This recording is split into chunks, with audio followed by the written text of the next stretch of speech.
Сёння 24 кастрычніка.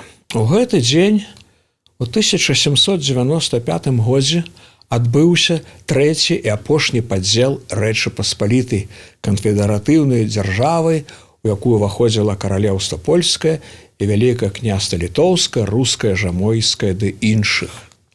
Што пазначае гэтае слово падзел? Уся тэрыторыя Рэчы Паспалітай і ВКЛ і Польшы ўжо была занятая войскамі Расіі, Прусіі ды Аўстрыі. Але ж гэта фактычнае становішча. А вось што тычыцца юрыдычнага боку падзеі, так яна адбылася менавіта 24 кастрычніка 1795 года. У Санкт-Петербургу адбыліся перамовы прадстаўнікоў трох манархаў: расійскай імператрыцы Кацярыны II, імператара Святой Рымскай імперыі, а на самой справе Аўстрыйскай імперыі Франца II і прускага караля Фрыдрыха Вільгельма II. Усе былі другія, вось, не першыя. І яны падзялілі паміж сабою заставаўшыся яшчэ вольнымі землі Рэчы Паспалітай. Аўстрыя і Прусія падзялілі землі польскага каралеўства, а Расія захапіла ўсе астатнія землі вялікага княства літоўскага. Вось гэта і быў трэці падзел. Яны падпісалі дамову і вызначылі межы.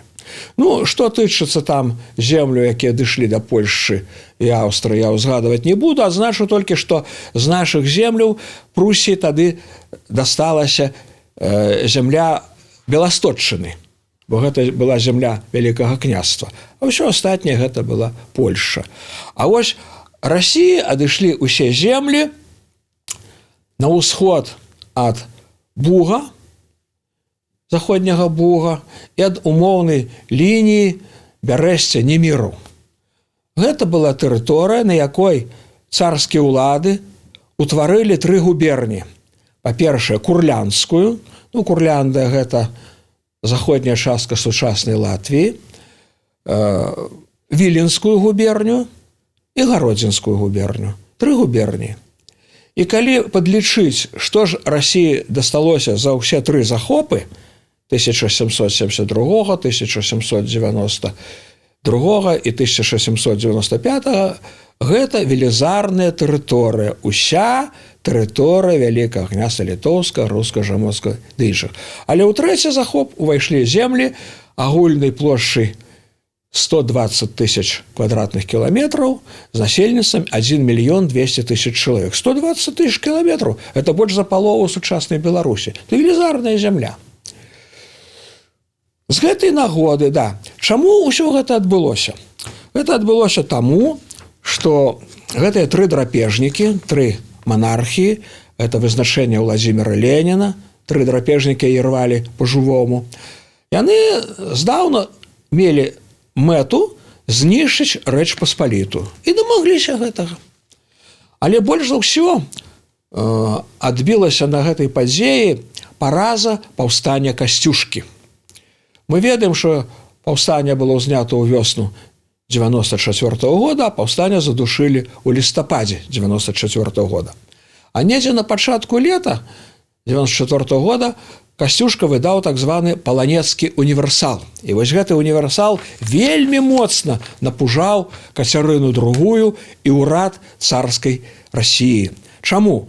Бо ў сваім дакуменце гэтым Касцюшка паабяцаў сялянам вызваліць іх пасля перамогі паўстання, вызваліць ад прыгоннага права і даць зямлю.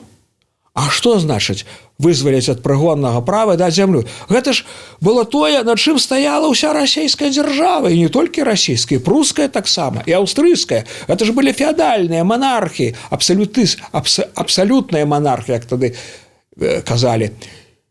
Калі сяляне будуць вольныя і набудуць уласную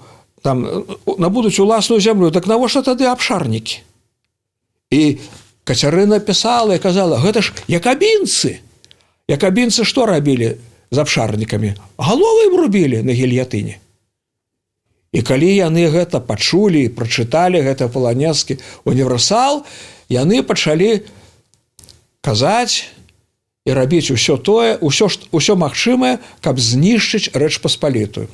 Амбасадар Прусіі фон дер Гольц быў такі у Петербургу, і ён дакладаў 11 ліпеня 94 года, што паўстання доўжылася Касцюшкі, што увесь Петербург размаўляе толькі пра адно: трэба знішчыць Польшчу, яны называлі заўсёды Рэч Паспалітую Польшай, і сцерці саму назву гэтую. І вось яны гэтага дамагліся.